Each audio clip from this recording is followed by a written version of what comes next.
Welcome to Astronomy with Mr. Mikulski. Today we're going to work on an example problem for our solar system scale model. I'm going to show you how to find Kuiper belt on the football field, or as it would be if the solar system were to fit on the football field. I'm going to go step by step the whole thing through, start to finish.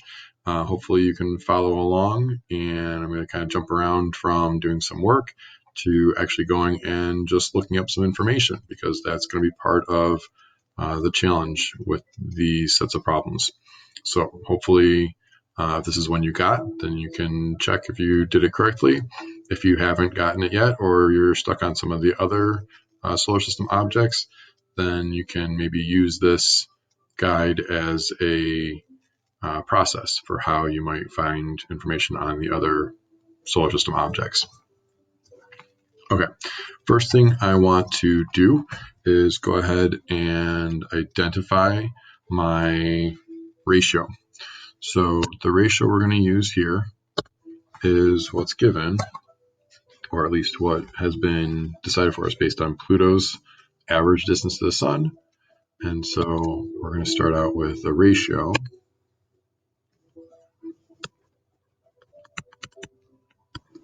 of 100 yards. That's our model size, for every 5.9 E9 kilometers.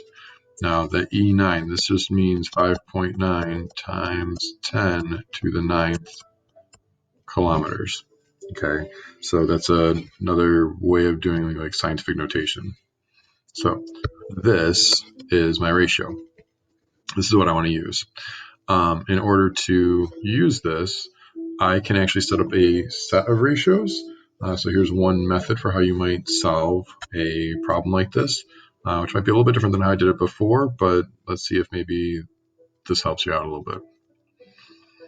I want to say that the ratio of Pluto to the football field is going to be equal. It's the same ratio because it's the same scaled size as Kuiper belt. Now, Kuiper belt is an object. Imagine here's, oh yeah, that's the sun, okay? And the Kuiper belt, totally not to scale, is like from here to, let's say, here. And so everything in between, this donut here, is what we're going to call the Kuiper belt. So really, I'm going to do, for the Kuiper belt, I'm going to do this set of calculations twice. The reason is there is going to be one radius, we'll call it R1, for the inner, or the closest radius of the Kuiper belt to the sun. And then I'm going to do that again for what I'm going to call here R2 as the outer radius, but basically what scientists consider the edge of the Kuiper belt to the sun. Okay, so in order to do that, I need to go ahead and do a little bit of research. So I know I'm going to make this into a fraction. I'm going to keep my yards on top. That's what I'm going to be looking for. And I'm going to have my kilometers on the bottom. The kilometers is going to be how far is, this is basically R1, or the radius, the inner radius of the Kuiper belt. Okay, so inner radius for R1. So I'm going to go to the Google machine, and I'm going to see if I can find the inner radius of Kuiper belt. See what that shows us. Oh, look at that. Okay, inner edge of the Kuiper belt begins in orbit of Neptune at 30 AU from the sun, and extends, goes up to 55 or more. Okay, so we're going to use those numbers. We're going to go 30 AU to 55 AU. So I'm just going to write that down for a moment. That we have R1 equals 30 AU, and R2 equals 55 AU. Now, AU is clearly not kilometers, so I'm going to scroll down here, and I want to convert. I'm going to go 30 AU is equal to how many kilometers, and likewise I'm going to do 55 AU is equal to how many kilometers. So let's go back to Google, and let's try it this way.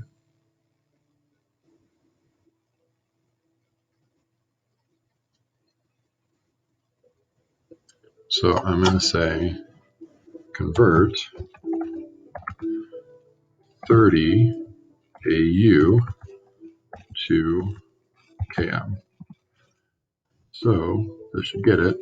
Okay, so now we see that 30 AU is the astronomical unit, is equal to 4.488 times 10, that's the E that I was showing you, to the 9th power. So I'm going to round this to 4.49 times 10 to the 9th power. So I'm going to say 4.49 E10 kilometers.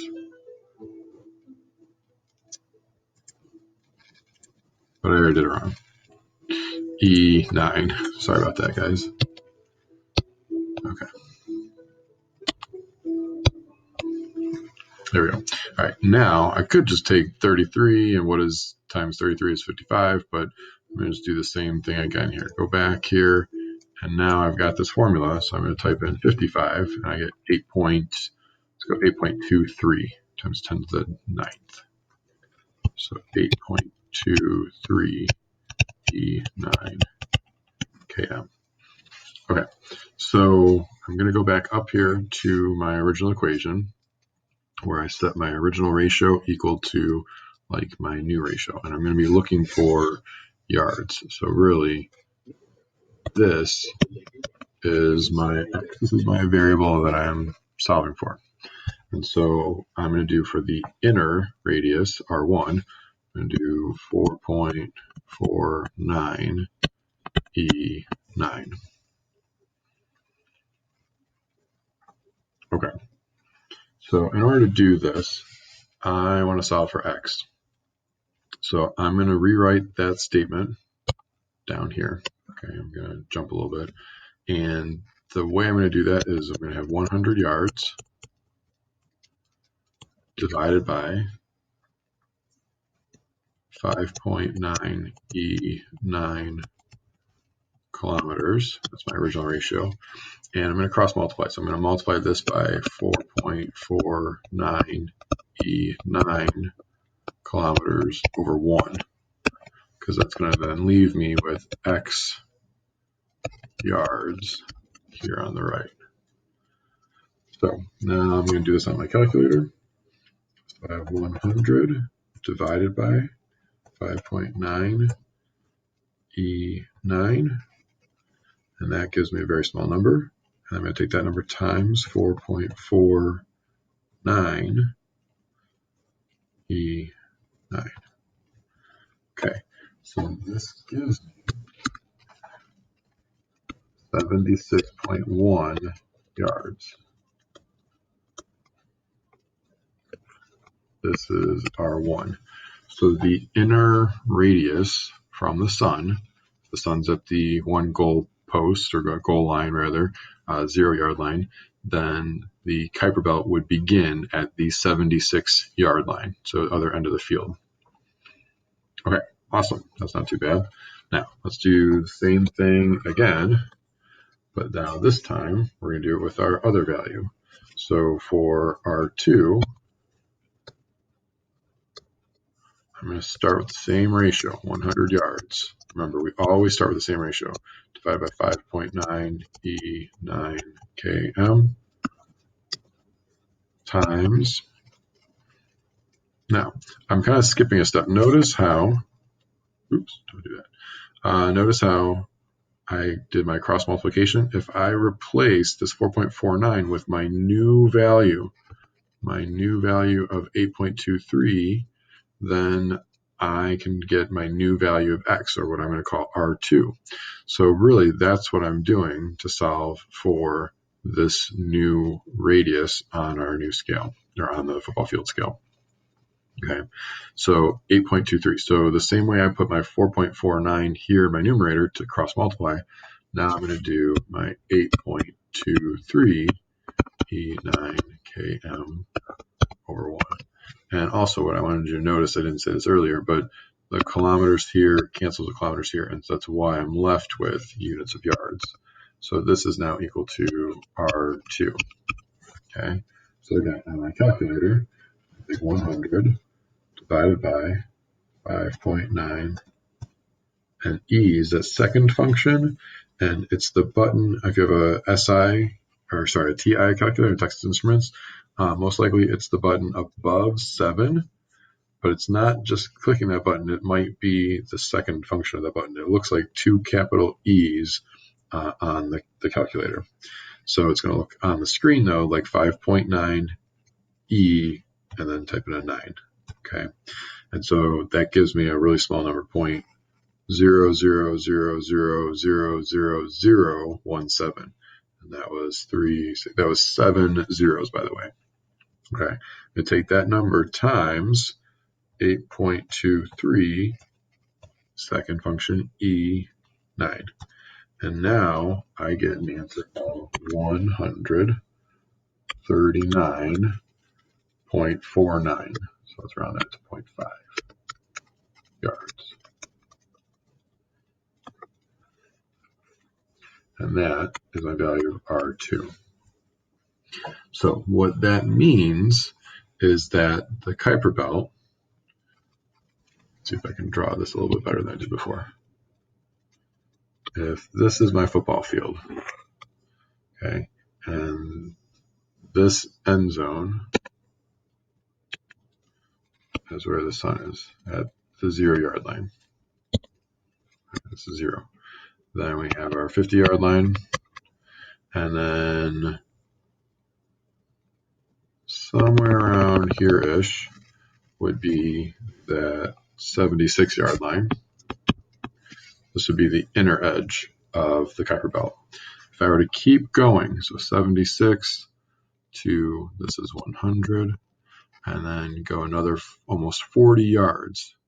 So I'm going to guess it's somewhere around here-ish,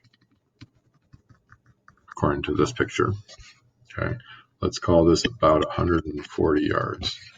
Then the Kuiper belt is going to be this whole region of space, all of this stuff that takes up on this scale, 2 scale, right? This region. Now, this is a whole circle around the sun, right? This is kind of crazy. But the width of that belt is going to be, let's see, 40 plus 24, right? So 64 yards wide. That's 64 yards wide, according to this football field model. Okay.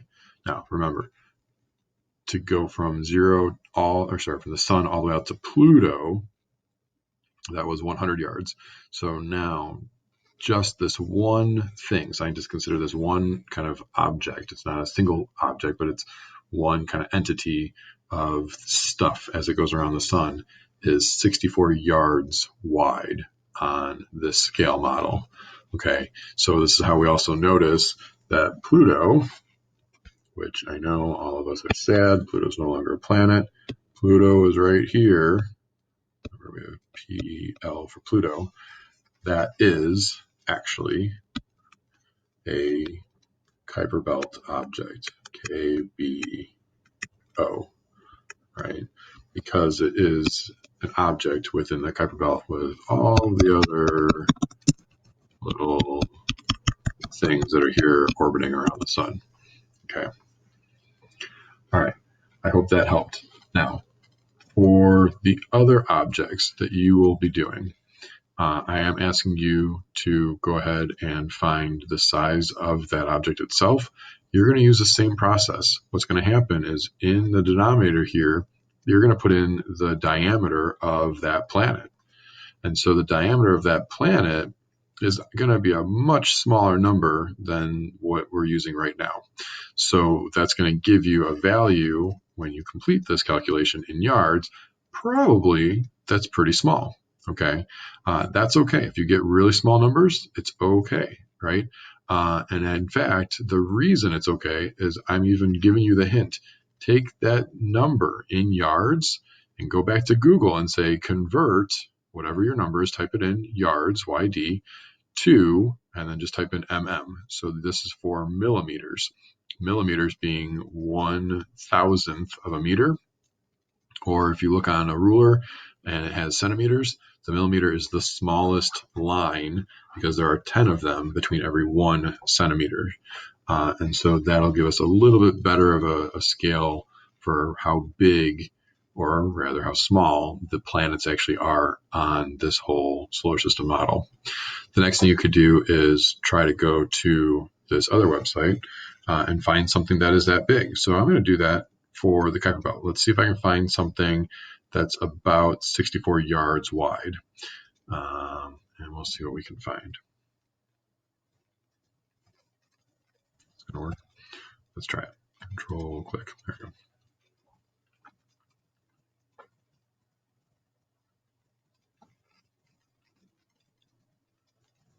Click here. Allow. Let's try. Cool. That worked. Okay. So 64 yards wide. Here we go. Yes. Oh, and I love that music. Okay. So 64 yards wide. Well, this is all in meters. So let's do a quick one more conversion. Well, let's convert 64 yards to meters. Okay. So meters are bigger than a yard, so it's a little bit less. So it's about 58. Let's call it about 60 meters. Okay. For this part, this is just fun. So try to find something you can that's close-ish in size, but don't worry too much about being exact. All right, how big is a T-Rex? That's only 7 meters. Okay, I want to go bigger. How about a redwood? Ooh, that's 100. Okay, that's maybe a little bit too big, but we're in a pretty close ballpark, right? I know 60 and 100 doesn't sound similar, but it's within less than 10 times. Oh, look at that, 65 meters. What did I want? I wanted 60 or 58 if I can get it. Let's see if we can get a little bit closer. What's this guy? That's 30. Blue whale, that's too small. Ooh, what about the Statue of Liberty? No, that's 93. All right, let's go with this. I'm going to go with the Boeing 747. This is about 5 meters, 7 meters too big.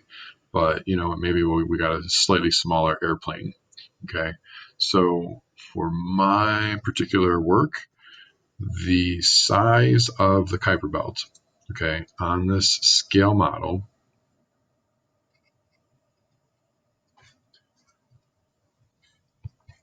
the size, so scale size is an airplane. So imagine landing that 747 at the end of the football field. So not in the middle of the football field, but kind of at the edge there. That would be the width of the band that is the Kuiper belt. And remember, we're only doing a radius from the sun. So we're just going from the sun in one direction. And so this would go out, like in our football field, this would be the edge of like the track that goes around the field, perhaps. And that would be the Kuiper belt as well. All right, I hope you found this informative. Hopefully you're able to follow, and my instructions aren't too crazy, like I know they can be in class sometimes. But hope you're doing well, and we'll see you in the next video.